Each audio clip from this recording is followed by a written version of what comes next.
हौ पतित पावन बाना तब उड़े घन घन हे जगन्नाथ हौ केते लीला लगेई देइछ कालिया शांत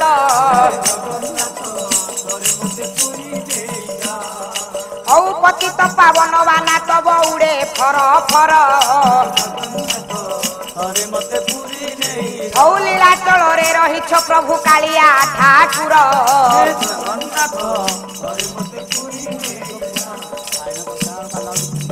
लीला चलरे कैबल्य दे कोणी काबी किल जगन्नाथ हौ भात बिका ठाकुर बोली नाम रे पाइल जगन्नाथ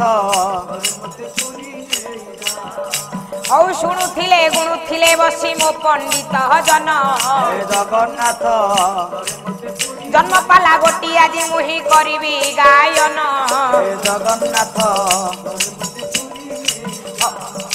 दैव दिने जगे बारुणी कटके पड़िला गंगा स्नान जगन्नाथ थरे मते पुरी सखी मानकर गहन रे जे मा करइब मन जगन्नाथ अंतर रे थाई अंतर्यामी एबे मने विचार करिले संगे संगे आसी जल मध्य प्रभु भासमान दे होइले जगन्नाथ राजे मा आसी आघ्राण करते गर्भरे रहिले प्रभु जगन्नाथ बाबुरे सेदिन बारुणी रे स्नान पड़िबा समय रे सखी मानकु साहबजादी संगत रे धरी आसीची पुआ स्नान करिबा पई आसीबा समय रे अंतर्यामी नारायण विभु मन मध्य चिंता करिले टिके शिरिणी खाइबा पई चिंता करे जेतेबेले चिंता करिले संगे संगे करिले कोन ना जल ऊपर भासमान हेले पद्म पत्रटी को देखी सखीर पुआ श्रद्धा बलिला जेतेबेले श्रद्धा बलिला सरधा बलिला जेतेबेले देखिला सेठी करिला कोन ना फुलटी को तोली आनी आघ्राण करिला आघ्राण करिबा समय रे ठाकुर मोर रहिले गर्भरे तेनु सेही ठारु सखी मानकु गहन रे धरी चाली गला निज घर को बस जीवा समय रे दिन को दिन मो संत समाज बीती चलिला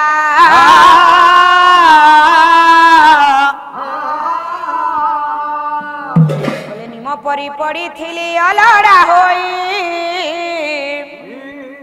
निम को चंदन कल मलय छुई तुमरी से करुणारु काणी चे पाई दस्यु रत्ना कर गले वाल्मीकि होई दस्यु रत्ना कर गले वाल्मीकि होई आहा दस्यु रत्ना कर गले वाल्मीकि होई ओ सतेज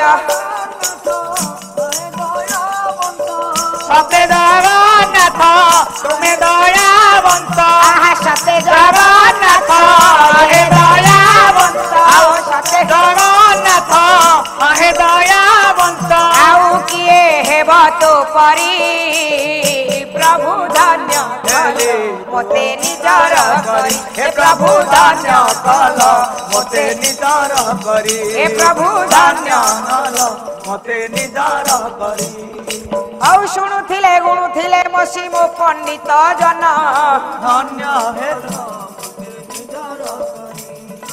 एही ठारू जहा न्याय मंचे होई जीव आलोचन औ 1 2 3 4 एबे 5 मास गला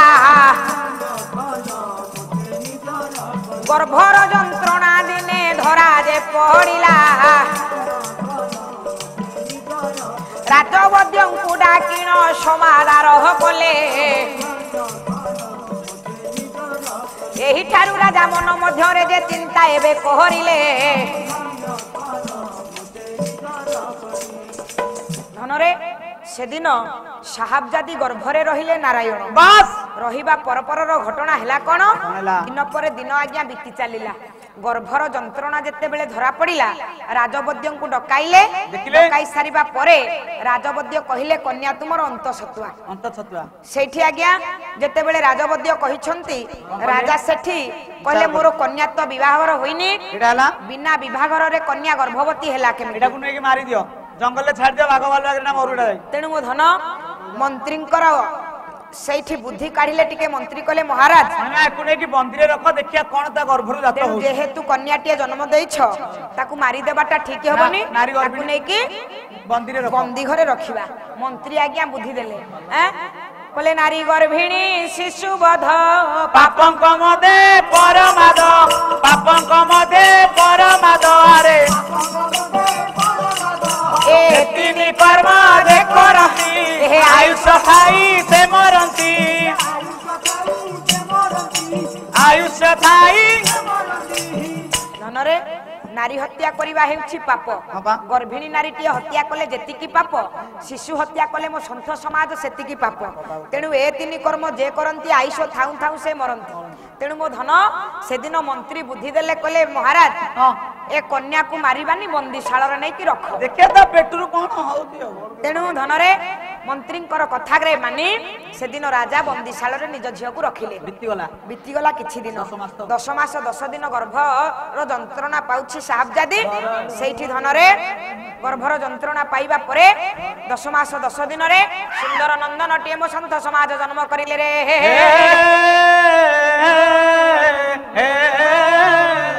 ସଙ୍ଗେ ସଙ୍ଗେ ନାରାୟଣ ବିଭୁ ଅନ୍ତର୍ଯାମୀ ଜନ୍ମ ଗ୍ରହଣ କରି ସାରିବା ପରେ ଅନ୍ତର୍ଧ୍ୟାନ ହେଇଗଲେ।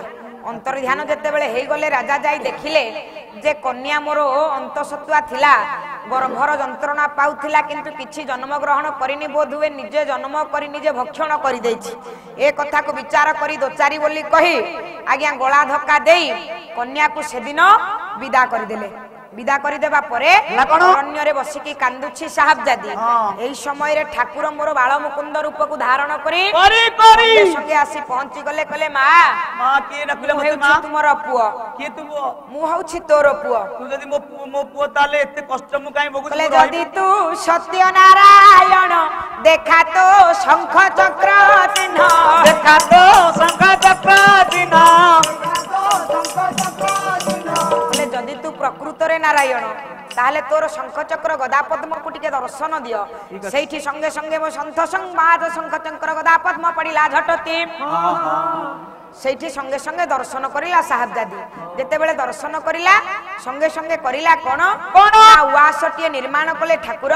ସାହାବଜାଦି ସେଇଠି ପୁଅ ରହିଲେ। ଯେତେବେଳେ ରହିଲେ ଏପଟେ ଠାକୁର ମୋର କରିଲେ କଣ ଲୁକାୟିତ ଭାବରେ ସ୍ତନପାନ କରିଲେ ମା ଠାରୁ।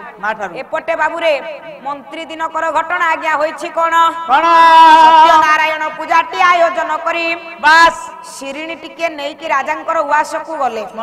ପ୍ରସାଦ ପାଆନ୍ତି। ମଣିମା କହି ଯେତେବେଳେ ଡାକିକି ପ୍ରସାଦଟିକୁ ଦେଇଛନ୍ତି, ସେଇଠି ରାଜା ଆଜ୍ଞା ପ୍ରସାଦକୁ ସଙ୍ଗେ ସଙ୍ଗେ ଫୋପାଡ଼ି ଦେଲେ।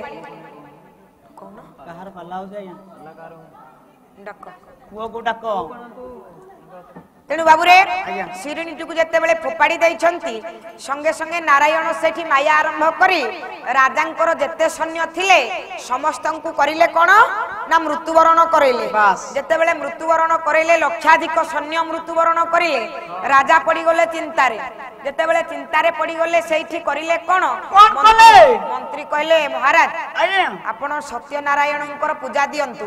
16 ହାଣ୍ଡି ଶିରିଣୀ ପୂଜା ଦାନ ଦେଲେ ଆପଣଙ୍କର ସୈନ୍ୟ ସାମନ୍ତ ଯେତେ ଅଛନ୍ତି ସବୁ ଜୀବିତ ହେବେ। ସତ କହୁଛ? ହଁ ସତ୍ୟନାରାୟଣଙ୍କ ପୂଜା କଣ କଣ ସବୁ କରିବାକୁ ପଡ଼ିବ? ହିନ୍ଦୁ ଧର୍ମ ନଷ୍ଟ ହବ ବୋଲି ମୁଁ ସତ୍ୟନାରାୟଣଙ୍କର ପୂଜା ଦିଏନି, କିନ୍ତୁ ଯେତେବେଳେ କହିଲେ ହିନ୍ଦୁ ମୁସଲମାନ ଭାଇ ଭାଇର ସମ୍ପର୍କ, ସେଇ ଠାକୁର ସତ୍ୟପୀର ନାରାୟଣ ଯିଏ ସେଇ ଆଲ୍ଲାହ, ସେଇ ଯୀଶୁ ଖ୍ରୀଷ୍ଟ, ସେଇ ହିଁ ପ୍ରଭୁ ନାରାୟଣ।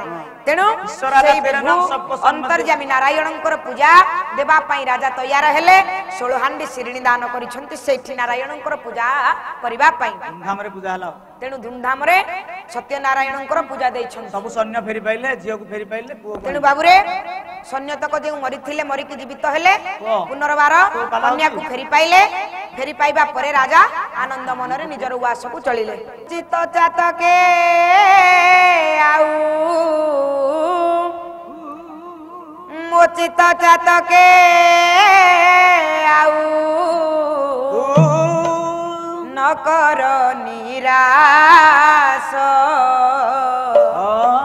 କରମଳା କଳା ମେଘ ଝରି ଝରି ଆସ କରମଳା କଳା ମେଘ ଝରି ଝରି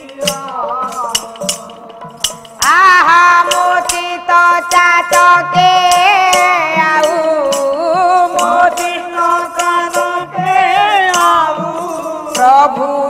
कर निराश करम